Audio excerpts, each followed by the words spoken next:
시간입니다. 이번 부흥성회를 통해서 성령님의 강력한 역사심으로 진정한 회복과 치유의 역사가 일어나기를 간절히 소원하고 또 소원합니다. 그러려면 먼저 말씀을 잘 들어야 합니다. 성령 하나님께서는 말씀을 통해서 강력하게 역사하시기 때문입니다. 오늘 본문의 이스라엘 백성들은 그들의 죄악으로 멸망을 당해서 바벨론으로 포로로 끌려갑니다. 하나님의 선민으로서의 자격을 완전히 상실한 채 비참한 삶을 살고 있습니다.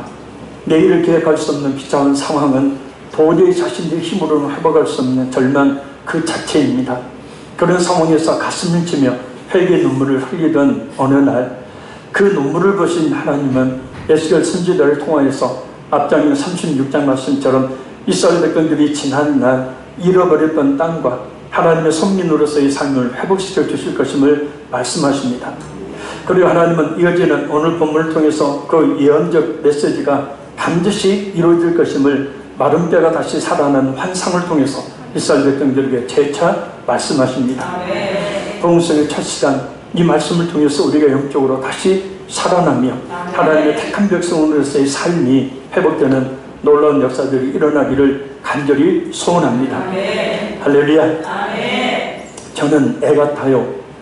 여러분들이 정말 은혜 받기를 간절히 바라는 마음, 그래서 여러분들 간절히 은혜를 사모하는 마음을 가지시고 먼저 말씀 가운데 젖어주시기를 바랍니다.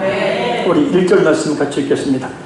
여호와께서 권능으로 내게 임하시고 그의 영으로 나를 데리고 가서 골짜기 가운데 두셨는데 거기 뼈가 가득하더라. 아멘. 에스겔에게 임하신 성령 하나님은 에스겔의 육체가 아닌 영을 이끄시는 초자연적인 방법으로 그를 에스골 골짜기로 데려갔습니다. 왜냐하면 그 골짜기를 가득 메우고 있는 마른 뼈들을 보게 하시기 위해서입니다. 여기서 뼈는 허물과 죄로 죽은 인간들을 상징하죠. 하나님께 대한 믿음을 떠나서 영적인 생명력을 잃어버렸던 당시의 이스라엘 백성들을 말합니다. 영적인 생명력을 잃어버렸다는 것은 하나님을 떠났다는 얘기죠. 죄악으로 인해서 하나님부터 멀어져서 하나님과 교제가 전혀 없는 상태를 이야기합니다. 죽은 신앙을 이야기해요. 예수님 믿는다 하면서도 살아있지 못한 그런 신앙을 말합니다. 죽은 물고기처럼 죄와 세상이라는 강물에 굴복하며 그 물결에 편승하는 적당하게 하는 신앙생활을 말합니다. 죄는 우리로 하여금 하나님에게서 멀어지게 만들죠. 하나님에 대한 작은 소망도 가지지 못하게 만듭니다. 그래서 이 마른 뼈들과 같이 되게 하죠. 우리 또한 범죄하여 나를 크게 범죄하지 않더라도 말씀과 기도가 없어서 하나님과 교제가 멀어지게 되어지면 이와 같은 존재가 될 수밖에 없습니다. 영혼이 죽은 것이 아니라 영적으로 죽어있는 상태, 그러니까 영적으로 죽어있는 상태이기 때문에 그 영혼의 기능을 제대로 할 수 없는 거죠. 곧 하나님과의 교제가 이루어지지 않는 것을 이야기합니다. 분명 살아서 삶을 영유하고 있다고는 하지만 영적으로는 이렇게 앙상한 뼈만 남은 상태가 됩니다. 나름대로 세상의 삶을 영유하고 있지만 그래 영적으로는 죽은 상태가 되죠. 그런데 사람들은 나름대로 신앙생활을 하고 있으면 그것을 영적으로 살아있다는 징표로 여겨버립니다. 만약 그렇게 본다면 바리새인들과 사두개인들, 서기관들, 제사장, 장로들 이와 같은 사람들은 진짜 영적으로 깨어있는 사람이어야 되죠. 그런데 예수님은 열심히 신앙생활을 잘하는 그들 향해서 독사의 자식들, 회칠한 무덤들이라고 말씀하시면서 그들이 영적으로 죽어있다고 사망 선고를 내려버리셔요. 어떻습니까? 우리의 영적인 상태는 물가에 심은 나무처럼 시절을 쫓아 과실을 맺고 있으니까 늘 기도하기를 쉬지 않고 말씀의 양식 먹기를 게을리하지 않아서 날마다 믿음이 성장하고 그 입술에서 찬송이 흘러나오며 주 안에 있음으로 인해서 어떤 걱정과 근심거리도 없고 소망으로 가득 차 있습니까? 우리 자신의 영적인 상태는 어떤지 이번에 다시 한번 깨달아 알는 귀한 시간이 되기를 바랍니다. 이 뼈는 영적으로 소망을 잃고 절망 가운데 있는 상태를 말합니다. 또한 마른 뼈가 의미하듯이 우리 힘으로 되지 않는 문제들을 가리키기도 하죠. 도저히 해결될 것 같지 않는, 해결될 기미가 전혀 보이지 않는 문제들을 이야기하기도 합니다. 그것도 더군다나 그 뼈가 가득하니 더더욱 우리 자신의 힘으로 할 수 없는 문제들을 말하죠. 그러나 사실은 우리 앞에 있는 문제가 아니죠. 진짜 문제가 있습니다. 우리가 잘 인정하지 않는, 보이지 않는 심각한 문제 말입니다.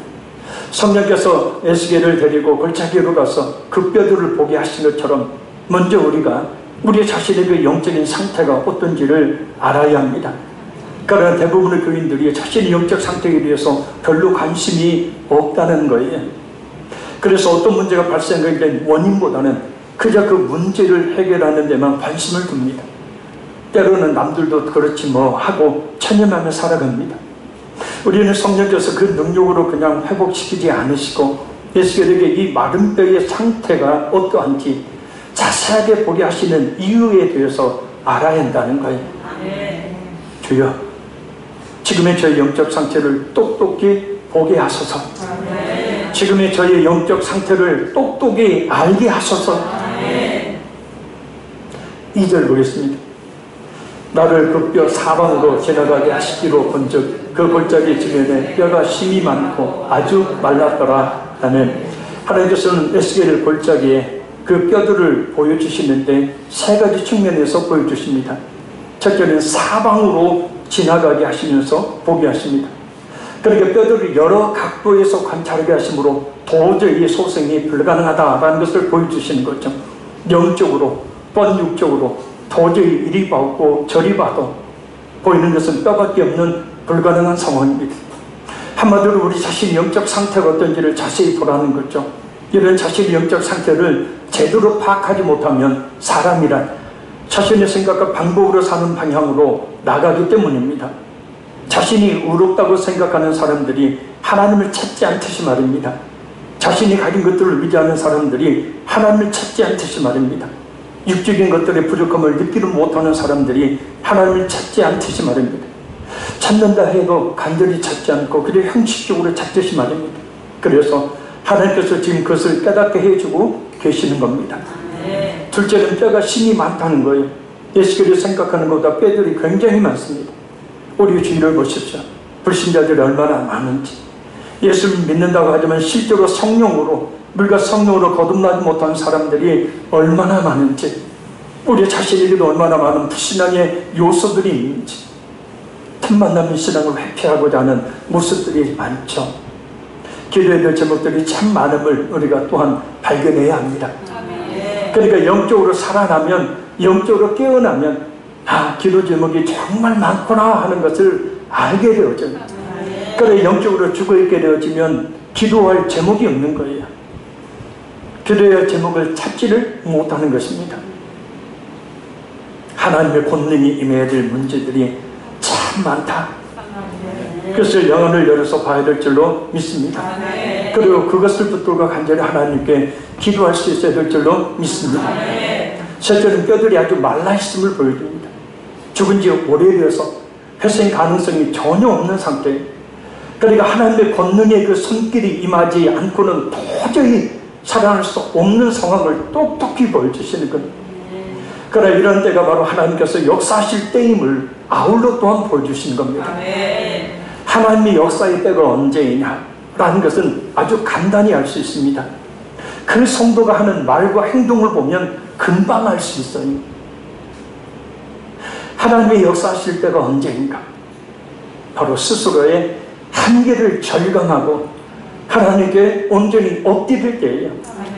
할렐루야. 고린도후서 10장 9절 10절입니다. 나에게 이르시기를 내 은혜가 네게 족하도다.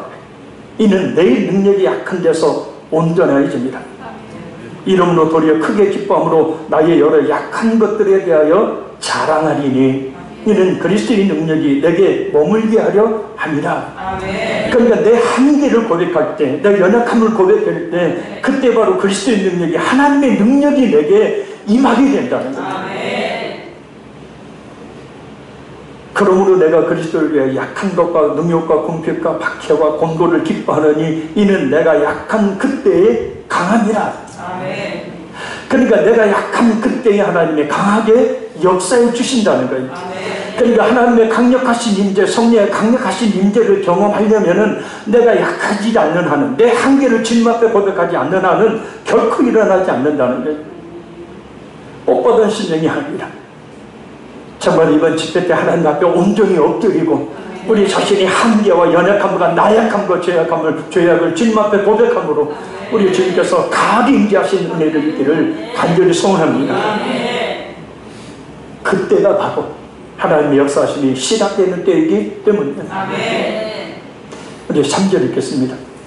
그가 내게 이르시되 인자야 이 뼈들이 이미 살 수 있겠느냐 하시기로 내가 대답하되 주 여호와여 주께서 아시나이다. 아멘. 이 뼈들이 능히 살 수 있겠느냐? 우리는 이런 질문을 우리 자신에게도 해야 합니다. 과연 불가능한 일이 가능하게 될 것인가? 라는 그 질문에 대한 이 답. 성도님, 오늘 밤에 성도님의 영혼이 다시 한번 살아날 수 있겠습니까? 성도님, 안 믿는 가족들이 예수님 안으로 돌아올 수 있겠습니까? 성도님, 오늘 밤에 몸과 마음의 질병이 치유될 수 있겠습니까? 성도님, 오늘 밤에 하나님께서 만나 주시겠습니까? 아멘. 이래갖고 어떻게 하나님의 능력이 임한다 그래요? 우리는 어떻게 대답할 수 있을까요? 에스겔은 대답합니다. 주께서 하시나이다. 이 대답은 난 몰라요, 주님만 아시죠, 이런 뜻이 아니라 주님께 답이 있다는 고백이, 하나님께서 하시면 할 수 있다는 겸손한 고백인 거예요. 맞습니다. 아무리 상황이 불가능해도 주님께서는 하실 수가 있다. 하시지 못할 일이 없다라는 거예요. 우리는 전능하신 하나님, 엘사다이 하나님을 우리가 믿고 있잖아요. 그런데 왜 우리에게 그런 능력이 나타나는 그런 삶의 모습들이 없는가? 사실 그냥 그런 대로 사니까, 큰 고난 없이 사니까 굳이 하나님의 능력을 바라는 그런 갈망이 없는 거예요. 그러니 하나님께서도 내가 약한 그때 곧 강함이라 하나님의 강한 역사심의 은혜를 베풀어 주시질 못하는 거예요. 주일 설교 때 들었죠? 갈빈의 말처럼 우리 속에 나쁜 생각이 있을 때 그리스도 예수를 우리 마음에서 내어 쫓고 그리스도의 능력을 우리에게 나타내지 못하게 만든다고요. 마태복음 19장 26절 말씀입니다. 사람으로서는 할 수 없으나 하나님으로서는 다 하실 수 있느니라. 사람으로서는 할 수 없으나 하나님으로서는 다 하실 수 있느니라. 하나님께서 모든 것을 다 하실 수 있다는 믿음이 있을 때에 그 믿음의 역사가 따라온다는 거예요. 마태복음 8장 13절 말씀에 가라, 네 믿은 대로 될지어다. 믿은 대로 될지어다 하는 말씀은 네가 믿은 만큼, 네가 요구한 만큼 된다는 거예요. 그러니까 얼마나 우리가 간절히 바라고 원하느냐. 그래서 간절히 바라고 원하는 그만큼 우리 주님이 역사하신다는 거예요. 마태복음 9장 22절입니다. 따라 안심하라. 네 믿음이 너를 구원하였느냐. 그러니까 이 말씀의 대상자들은 하나같이 다 질병으로 인해서 고통당하고 있었던 사람들이죠. 근데 그 즉시로 우리 예수님이 치료해 주신 것이 아니라 꼭 그들과 대화를 하셔요. 그리고 그들의 믿음을 일으켜 세워주셔요. 그리고 그 믿음대로 될지어다. 네 믿음이 너를 구원하였느니라. 사람으로서는 할 수 없으나 하나님으로서는 하실 수 있느니라. 그래서 믿음을 갖잖아요. 할렐루야. 그러나 이것을 알아야 해요.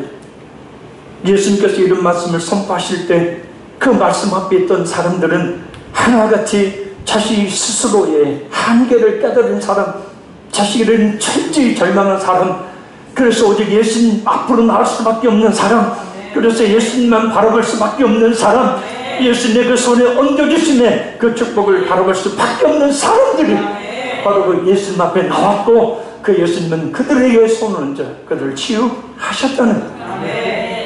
그래서 우리 자신에게 먼저 철저하게 절망해야 된다는 거예요. 꼭 내 자신의 힘으로는, 내 자신의 어떤 것으로도 내 자신의 질병이라든지 내 자신의 문제라든지 모든 것을 해결할 방법이 없다는, 그걸 절감하고 내 자신에게 절망하고 주님을 찾을 때 하나님께 대한 소망을 가지게 되고, 그 소망은 결국 하나님의 강한 인재로 말미암아 아름다운 열매로 거둬지게 된다. 그럼 하나님의 역사는 일어난다. 자, 우리 4, 5절 읽겠습니다. 또 내게 이르시되 너는 이 모든 뼈에게 대언하여 이르기를 너희 마른 뼈들아 여호와의 말씀을 들을지어다. 주 여호와께서 이 뼈들에게 이같이 말씀하시기를 내가 생기를 너희에게 들어가게 하리니 너희가 살아나리라. 아멘.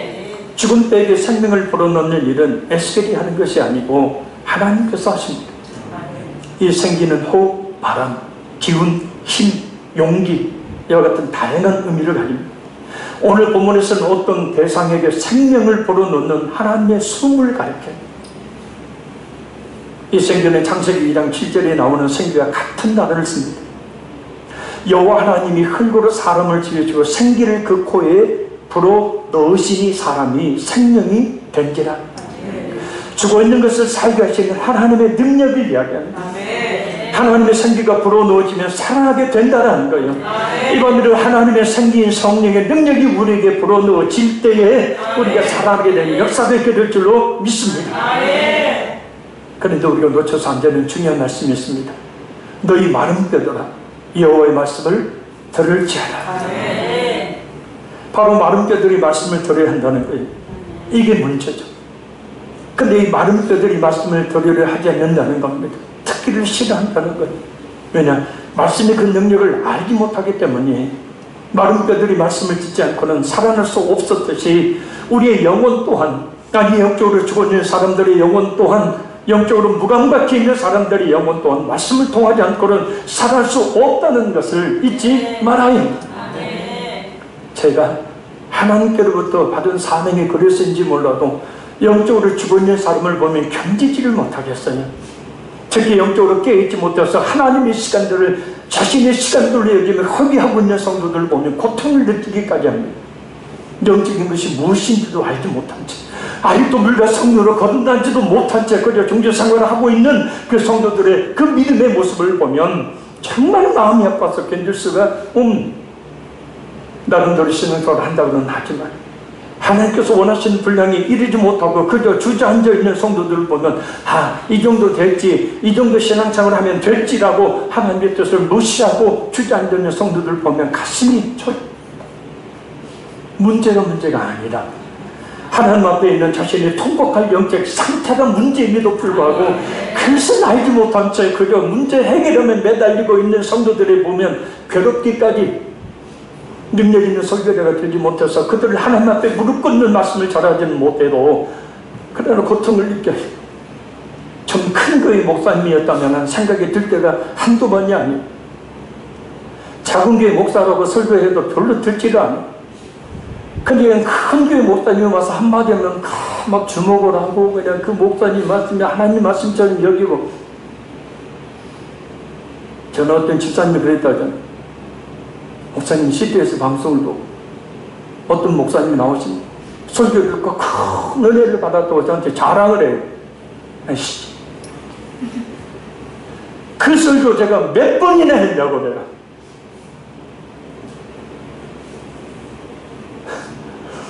그 똑같은 설교를 몇 번이나 했는데 작은 게 목사라고 무시하나?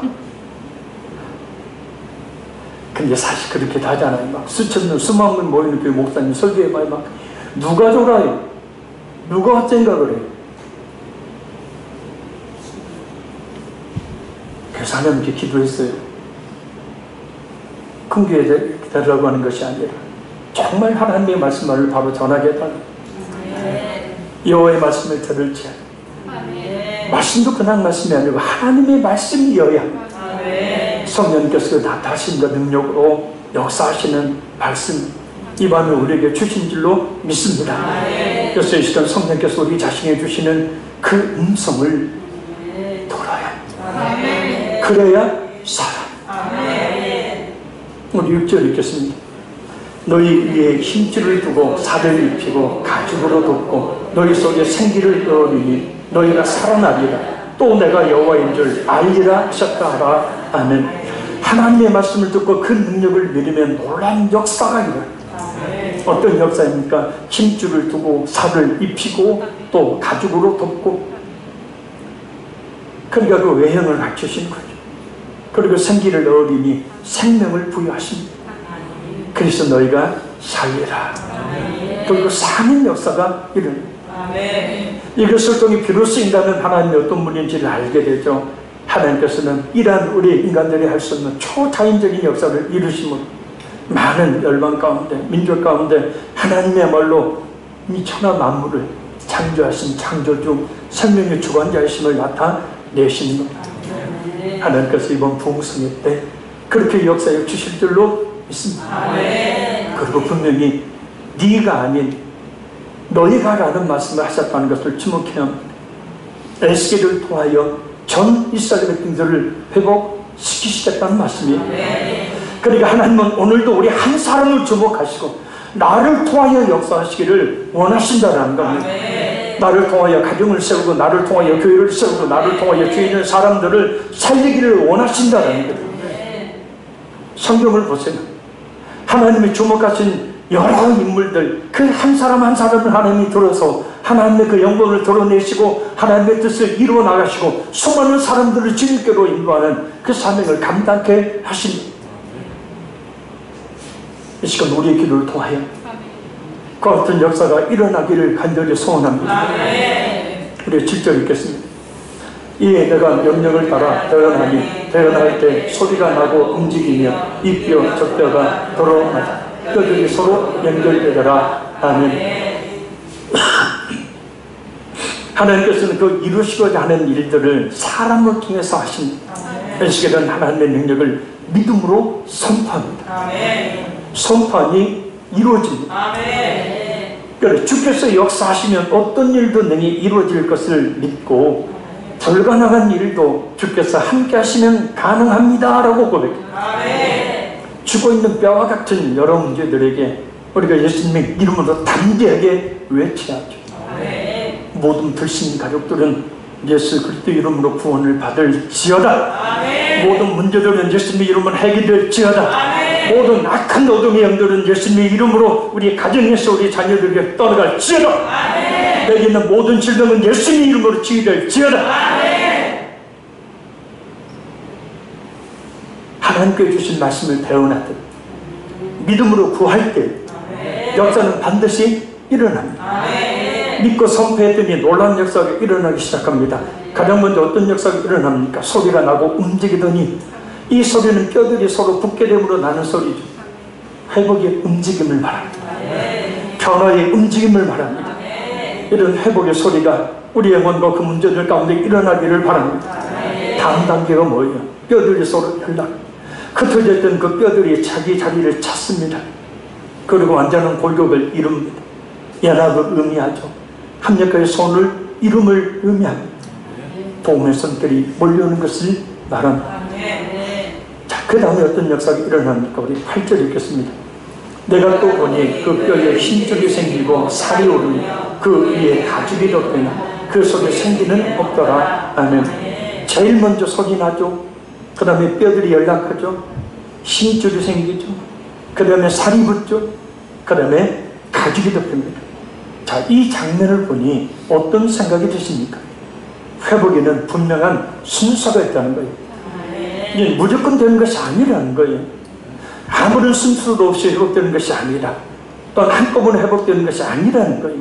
물론 하나님께서 한꺼번에 회복해 주시는 경우도 있죠. 오늘 이 밤에 성령 충만함을 받는다고 한꺼번에 모든 것이 해결되는 것이 아니라는 거예요. 물론 하나님의 특별한 역사심이 있다면 한꺼번에도 놀라운 역사가 일어나죠. 한 번 기도로 문제가 해결되고 한 번 기도로 병이 고침받고 한 번 기도로 악한 귀신 떠나가는 일들이 분명히 일어납니다. 그러나 하나님의 성화의 과정을 통해서 보면 서서히 성화가 일어나듯 하나님께서 시간을 두시고 순서대로 우리의 회복을 이루어 가시는 경우들도 있어요. 왜요? 그런 과정을 통하여 주님을 의지하게 하시고 참된 믿음을 주시기 위해서다는 거예요. 한꺼번에 병고침 받으니까 10명 중에 9명이 가버렸습니다. 한 명은 주님 앞에 돌아와요. 그러니까 우리가 하나님이 주신 그 은혜를 진실로 감당하면, 그리고 우리의 믿음이라는 것이 하나님 앞에 어떤 일이 있어도 하나님을 등지지 않는 믿음이라면 분명히 한 번에도 역사하시겠죠. 그러나 우리가 연약한 믿음일 때는 하나님이 우리의 믿음을 성장시키기 위해서 그와 같은 회복의 어떤 단계를 거치게 하시는 경우도 있다는 거예요. 자, 우리 9절 10절 읽겠습니다. 또 여기 이르시되 인자야 너는 생기를 향하여 대언하라. 생기에게 대언하여 이르기를 주 여호와께서 이같이 말씀하시기를 생기야 사방에서 도와서 이 죽음을 당한 자에게 불어서 살아나게 하라 하셨다 하라. 이 내가 그 명령대로 대언하였더니 생기가 그들에게 들어가매 그들이 곧 살아섰는데 큰 군대더라. 아멘. 에스겔은 하나님의 말씀대로 생기를 하여 말씀을 대언하니 생기가 사방으로부터 와서 죽음을 당한 자들에게 들어갑니다. 이 역사가 있기를 바라요. 그래서 죽음을 당한 자는 살해당한 자들이 타인에 의해 멸망을 당한 선민 이스라엘 사람들을 말합니다. 그들에게 생기가 들어갔다라는 건 회복을 의미합니다. 그리고 생기가 들어가니 그들이 곧 살아나서 일어섭니다. 이 말씀은 오늘을 보면 그리고 그들이 살았다, 그리고 그들이 그들의 발로 일어섰다 라는 말로 완전한 회복의 모습입니다. 그리고 그 마른 뼈들이 극히 큰 군대로 변합니다. 죽었던 뼈들이 엄청나게 수감하는 일반 사람들이 아닌 큰 군대로 바뀐 거예요. 정체성이 완전히 바뀐 거예요. 평범한 이스라엘 뼈들이 아니라 이제는 하나님의 나라를 위해서 일할 하나님의 군대로 바뀐 거예요. 하나님의 뜻이 바로 여기 있는 거예요.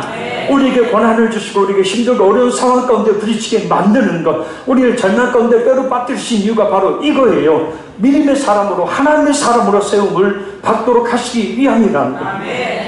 단지 우리를 살아나게 하시고 단지 우리를 은혜해 주시는 것이 아니라 하나님의 일꾼으로 만들어 세우시기 위해서다. 우리가 생각하는 것 이상의 계획을 하나님께서 우리 자신에게 가지고 계신다는 것을 잊지 말아야 합니다. 이사야 60장 21절 22절 말씀입니다. 내 백성이 다 우습게 영원히 땅을 차지하리니 그들은 내가 심은 가지요 내가 손으로 만든 것으로서 나의 영광을 드러낼 것인즉 그 작은 자가 천명을 이루겠고 그 약한 자가 강국을 이룰 것이라. 때가 되면 너 여호와가 속히 이루리라. 따라합니다. 내가 나를 너무 과소평가했다. 그냥 평범하게 예수님 믿고 천국 가면 아니 이거 아니라고요. 하나님 나에 대해서 큰 계획을 갖고 계신다는 거예요. 그래서 나중에 자 말씀을 맺습니다. 하나님께서 죽어있던 마른 뼈들을 살리셨듯이 이 시간에 성령의 강력한 바람이 불어서 우리의 죽어있는 것과 같은 무감각한 영혼들이 깨어나고 살아나기를 바랍니다. 도저히 우리 힘으로 해결하지 못할 문제들이 해결되기를 바랍니다.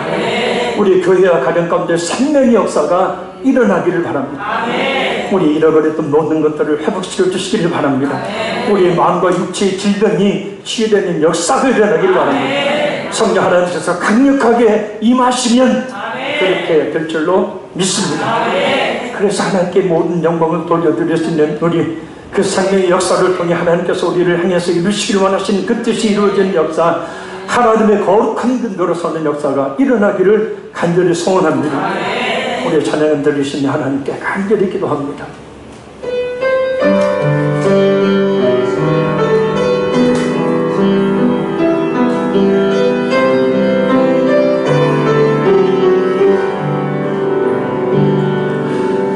죽어가는 우리에게 생명을 주소 생명을